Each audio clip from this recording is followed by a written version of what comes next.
Ok. L'une comme l'autre, l'économie verte et la sécurité alimentaire, en Afrique surtout, se rejoignent sur des problématiques essentielles. Et au niveau de ces problématiques essentielles qui apparaissent, nous avons choisi par exemple le premier élément, c'est l'accès au financement dans la production. L'accès à des sources de financement fiables demeure une contrainte majeure en ce qui concerne le développement de l'économie verte et la sécurité alimentaire, en particulier surtout pour les producteurs agricoles à travers l'Afrique subsaharienne.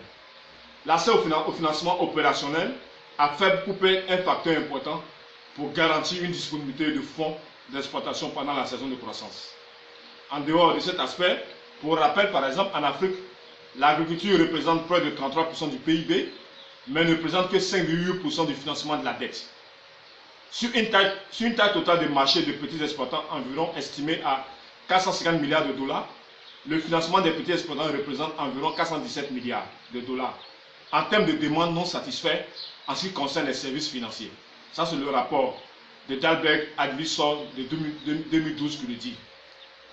Donc, pour encourager des volumes, par exemple, de prêts plus importants, il faudrait faire davantage pour répondre aux risques sous-jacents associés au secteur agricole, grâce à des produits et des interventions qui traitent des risques singuliers. Le deuxième élément qui peut intervenir, c'est aussi l'autonomisation des femmes dans le secteur agricole. Lorsque nous parlons d'autonomisation des femmes, nous ne faisons pas de ça une théorie.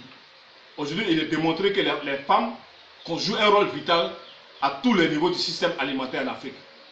Donc, il est aussi important que dans cette approche de l'impact de l'économie verte sur la sécurité alimentaire, nous arrivons à rendre les femmes autonomes dans ce processus. Mais pour que cela soit une réalité, les préjugés patents et latents qui empêchent la participation pleine et effective des femmes dans le secteur agricole constituent à bien des écarts, des obstacles majeurs à la réalisation de tous les engagements. Et le troisième élément, c'est la notion de la résilience et d'adaptation. Les systèmes de marché agricole nécessitent non seulement des règles adéquates, mais ils requièrent également un système efficace, capable de s'adapter aux réalités changeantes touchant au système de marché. Certaines réalités changeantes comme les zones rurales, les modes de consommation, les changements d'emploi, le changement climatique constituent des réalités non négligeables. Et c'est en cela que l'économie verte intervient et sa participation à la sécurité alimentaire est d'autant plus importante. Parce que celui qui parle d'économie verte parle de la maîtrise, la gestion durable de la biodiversité. Pas de trouver des équations pour éviter le changement climatique. Parce que tous ces paramètres-là font que la sécurité alimentaire sera toujours menacée. Le troisième élément qui constitue une contrainte en ce que l'économie verte peut contribuer à la sécurité alimentaire, c'est l'aspect institutionnel. Quand on parle de l'aspect institutionnel, c'est d'investir dans des plans pris en charge par les pays, visant à affecter des ressources à des programmes et à des partenariats bien conçus et axés sur les résultats. Il faut stimuler une coordination stratégique au niveau national, régional, mondial pour améliorer la gouvernance, favoriser une meilleure allocation des ressources, éviter les chevauchements d'efforts et identifier les insuffisances de ces réponses. S'efforcer d'adapter une double approche globale de la sécurité alimentaire qui consiste à une action directe immédiate visant à lutter contre la faim dont souffrent les plus vulnérables, des programmes à moyen et long terme dans le domaine de l'agriculture durable, de la sécurité alimentaire, de la nutrition, du développement rural, visant à améliorer les causes profondes de la faim et de la pauvreté, en particulier grâce à la concrétisation progressive du droit à une alimentation adéquate, en particulier grâce à la concrétisation progressive du droit à une alimentation adéquate.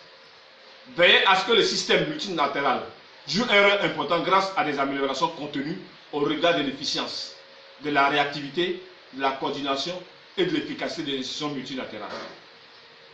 Garantir un engagement soutenu et substantiel de la part de tous les partenaires à investir dans l'agriculture, la sécurité alimentaire, l'économie verte et la nutrition, avec mise à disposition rapide et faible des ressources nécessaires dans le cadre de plans et de programmes pluriannuels. Pour terminer notre présentation, pour notre part, l'économie verte est une approche salutaire, mais pour l'heure, sa contribution à la sécurité alimentaire sur le continent reste un leurre, dans la mesure où la mise en place d'une économie verte, la mise en place d'un programme de production économie verte demande suffisamment de moyens.